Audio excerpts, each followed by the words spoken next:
In the early 90s, every girl in America wanted to be her, and every boy wanted to be the one to catch her. As Kelly Taylor on Beverly Hills 90210, Jennie Garth was the gold standard of blonde, sun-kissed perfection. But few knew that when the cameras stopped rolling on the most famous zip code in the world, Jennie returned to a reality that was far from a teen dream. Behind the perfectly coiffed hair and the designer clothes was a girl fighting pit bull battles with her co-stars, navigating a series of high-stakes heartbreaks and hiding a life-threatening heart condition that threatened to silence her forever. Why did she wait decades to reveal the truth about her bond with Luke Perry? And why does she now call him her first true love, despite the world seeing them as just colleagues? What really happened the day her world shifted off its axis for the final time? Stay tuned to uncover the full story beyond the Gilded. Jennie Garth wasn't born for the manicured lawns of Beverly Hills. She was born in the black soil of Urbana, Illinois, growing up as the youngest of 7 children on a massive horse farm. It was a life of mud, grit, and the kind of unvarnished reality that Hollywood usually tries to scrub away. In that house, she was just a girl who spent her days among horses, far removed from the glare of a paparazzi flash. But at 13, the horizon shifted. Her family packed up and moved to the desert dust of Arizona, and the farm girl began to trade her riding boots for dancing shoes and local modeling gigs. It didn't take long for the industry to find her. A talent manager spotted that certain something, a mix of Midwestern sweetness and a steely resolve. Soon, she was enrolled in acting classes, and the quiet life she knew was being replaced by the intoxicating rhythm of the audition circuit. By the time she reached the end of high school, Jennie realized that her dreams were too big for a classroom. In a move that perfectly showcased what she later described as her headstrong Aries nature, she dropped out of school and headed to Los Angeles. She was a 17-year-old girl entering the belly of the beast with nothing but her mother and a desperate ambition. She was a professional long before she was a legal adult, navigating a town that sees young girls as disposable commodities. Within months of arriving in L.A., the lightning struck. She was cast as Kelly Taylor in a new pilot called Beverly Hills 90210. The girl from the Illinois horse farm was about to be packaged as the ultimate California princess, the it girl of the 90210 zip code. But as those of us who watched her rise know, Hollywood was about to find out that this blonde beauty had a spine made of tempered steel. The party was just starting, but for Jennie, the real battle was only beginning. By 1990, the zip code 90210 wasn't just a location in Southern California. It was a global obsession that rewrote the rules of teenage television. When the pilot for Beverly Hills 90210 first aired, the industry suits didn't realize they had just uncorked a lightning bottle that would define an entire decade. At the center of that storm was Kelly Taylor. Jennie Garth took a character that could have been a two-dimensional blonde stereotype and turned her into the beating heart of West Beverly High. For those of us watching back then, we saw the high-waisted jeans and the perfect hair. But behind the camera, the reality was a grueling marathon of 14 to 16-hour days. In her memoir, Jennie stripped away the gloss, recalling, "We were young and so stupid. We were locked in this soundstage. There were times when we loved each other, and there were times when we wanted to claw each other's eyes out." The soundstage became a high-stakes arena, and the most legendary friction was between Jennie and Shannon Doherty. It wasn't just professional jealousy. It was a clash of raw, unpolished egos. Jennie remembered one specific instance when the tension finally snapped into a physical scrap, after Shannon reportedly pulled her dress. It was like two pit bulls in a ring, she wrote, describing how the male cast members had to physically separate them outside the studio.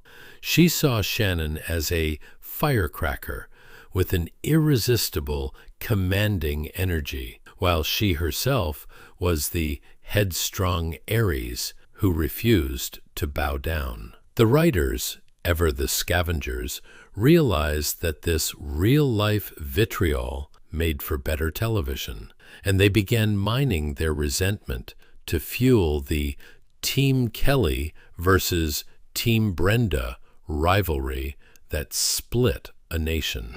But while the media was busy stoking the fires of a catfight, Jennie was becoming the network's most valuable workhorse. Her success on the show opened a revolving door of lead roles in the massive Movie of the Week market. In 1993, she starred in Danielle Steele's Star, followed by a string of intense, high-rating dramas like Without Consent, Lies of the Heart, and Falling for You. She was the it girl who could sell anything, even a 1993 fitness video called Body in Progress, or a guest appearance at WrestleMania 10, where she stood in the ring as a timekeeper while the world watched. By the late 90s, her status as a global icon was cemented, ranking as one of FHM's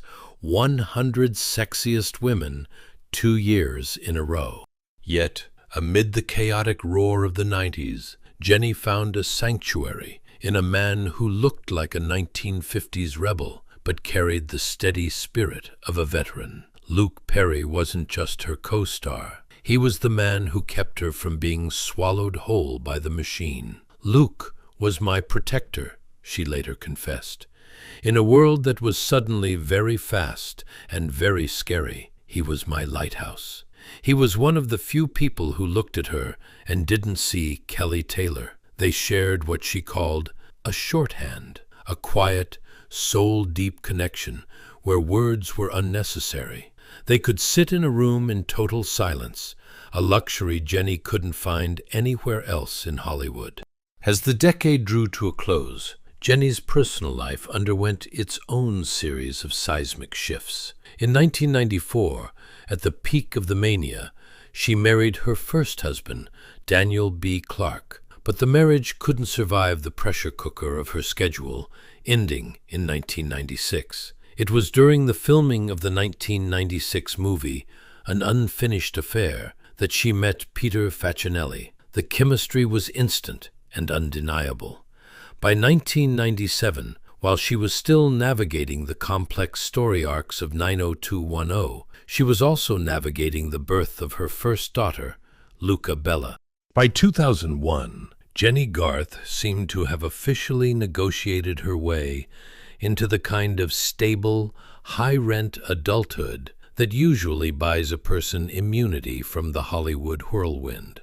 She married Peter Facinelli in a ceremony that felt like the ultimate seal on a new chapter.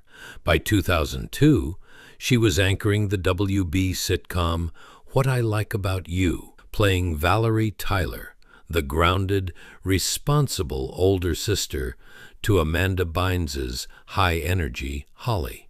The show was a 4-season success story, centering on the messy, heartwarming bond between sisters, and it painted Jennie as the ultimate reliable anchor. But while she was playing the woman with all the answers on screen, her own internal rhythm was beginning to fail her. In 2002, the same year she was launching a hit sitcom and welcoming her second daughter, Lola Ray, doctors delivered a diagnosis that hit like a sudden winter frost: a leaky heart valve. It was a terrifying, life-altering sentence for a young mother in her early 30s, a literal broken heart that she was told she would have to monitor for the rest of her life. With that trademark headstrong Aries pride, Jennie chose a path of absolute secrecy. She didn't want the industry to see her as fragile or damaged goods. For 7 long years she performed, parented, and hit her marks while carrying the private terror that her own heart might simply give out. She pushed her body to the breaking point to prove she was still the girl from the Illinois horse farm who could outwork anyone. She won a Cammy Award for the 2003 drama Secret Santa and provided voice work for Family Guy. By 2006, her third daughter, Fiona Eve, was born, making her a mother of 3 in a house that seemed, from the outside, like a fortress of stability. In 2007, she even stepped onto the ballroom floor for Dancing with the Stars, reaching the semifinals and smiling through the grueling choreography while the world remained blissfully unaware of the medical ticking clock inside her chest. That same year, she delivered a powerhouse performance in Girl Positive, playing a teacher living with HIV, a role that earned her a Prism Award and allowed her to explore the themes of hidden illness that were defining her real life. The ultimate full-circle moment arrived in 2008 when she returned to the zip code that made her famous, playing the guidance counselor in the 90210 reboot. She was the elder statesman now, even winning $100,000 on Are You Smarter Than a Fifth Grader? For the American Heart Association. It wasn't until 2009 that she finally stripped away the veneer, going public with her condition to become the face of the Go Red for Women campaign. But as she was finally finding the courage to speak about her physical heart, her emotional one was about to be obliterated. In 2012, after 17 years together and 11 years of marriage, Peter Facinelli asked for a separation. For a woman who had built her entire identity around the fortress of her family, the fall wasn't just a headline, it was a total collapse. Jennie was gutted, a woman who didn't know who she was without the man who had been her anchor since her early 20s. The pain was so visceral that she spiraled into a darkness that no Hollywood lighting could mask. She later wrote with haunting honesty about a period of drinking and taking pills to the point of needing her stomach pumped. I noticed my light really dimming, she recalled of that era. I wasn't putting off good vibes. I could see it in the mirror, the negative impact that that kind of grief and anger was having on me. The divorce was finalized in 2013. By 2014, the fog of her previous heartbreak finally began to lift as Jennie Garth entered a season of literal and metaphorical renovation. She spent the year rebuilding her history through her first memoir and her home through the reality series The Jennie Garth Project. She had spent time working on herself and was finally feeling confident.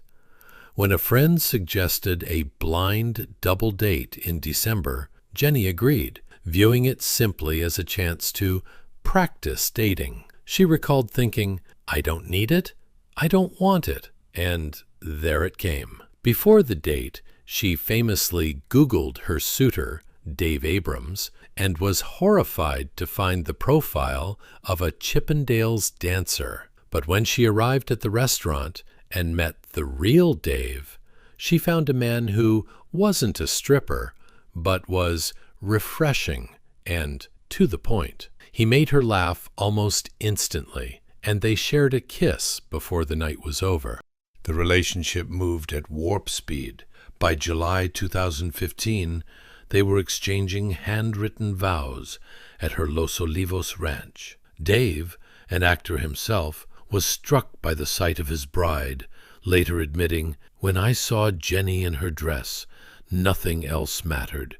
I just lost it." He was thrown into the warp speed of becoming a stepdad to 3 girls, a role that required a steep learning curve. "We kind of look at each other and think, what do we want to do? Let's create something good," Jennie said at the time. But the foundation was under intense pressure. Desperate to people please, Jennie spent years trying to give the younger Abrams a baby of his own. She later confessed, "I really wanted to give Dave a baby because he was young and all of his friends were having kids, and I just thought that's what he needed." The grueling cycle of IVF treatments and the subsequent depleting miscarriages left both of them emotionally bankrupt, and they separated in August 2017.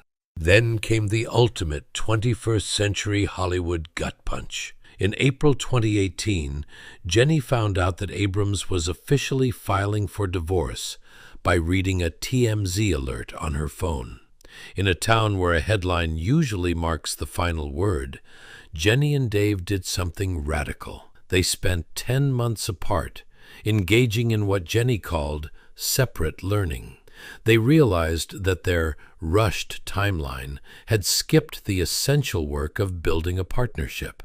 Instead of letting the legal machinery finish the job, Dave dismissed the filing in February 2019. They reconciled, choosing the gritty, unglamorous work of repair. Jennie realized the core of the struggle was her own habit of putting others first. It all comes down to people-pleasing. Once you really get to the core of what you want for your life, that's when everything seems to get easier. They emerged from the wreckage not just as a couple, but as 2 individuals who finally knew how to choose themselves. But just as she was finding her footing, the lighthouse of her youth was extinguished. In March 2019, Luke Perry passed away suddenly following a massive stroke. The news didn't just rattle the industry, it paralyzed Jennie. In her 2026 memoir, I Choose Me, Chasing Joy, Finding Purpose, and Embracing Reinvention, she admits that the loss felt like the earth shifting off its axis. For decades, the world had obsessed over the chemistry between Kelly and Dylan, but in a revelatory April 2026 interview with People, Jennie finally pulled back the curtain on the man behind the icon. She confessed that while filming 90210, the lines between fiction and reality were often dangerously thin. When Kelly was falling for Dylan, I was falling for Luke, she admitted. The intimacy of their scripted conversations bled into her real life, leading her to believe he was her first true love. She recalled feeling stabs of genuine jealousy when Perry flirted with guest stars on set, a reaction she now recognizes as the common experience of a teenage girl caught in the orbit of a universal charmer. The emotional confusion only subsided when they both married other people during the show's run, eventually maturing into a soul-deep friendship that required no words. To Jennie, Luke wasn't just a colleague. He was the person who made her feel she didn't have to be Kelly Taylor. She could just be Jennie. The tragedies of the 90210 circle continued to mount.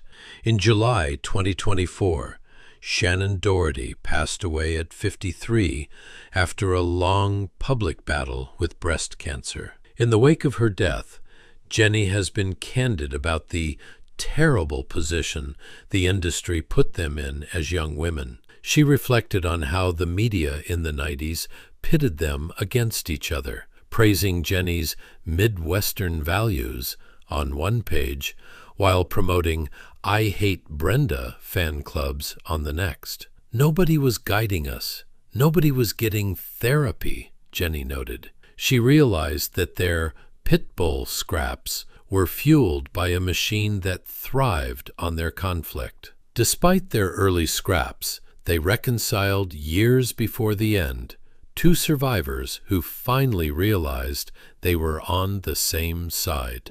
But the most radical part of her reinvention was her weird switch of forgiveness. For years after her 2012 divorce from Peter Facinelli, Jennie was angry, hurt, and sad, watching her own light dim in the mirror. Resentment was a poison she was drinking every day. On April 10th, 2026, she revealed that she finally decided to flip the switch. She chose to show Facinelli grace, not for his sake, but for her own freedom. Even when Peter claimed on her podcast in 2024 that their 17-year union felt more like an arranged marriage born of youth and momentum, Jennie didn't flinch. She had moved past the need for his validation,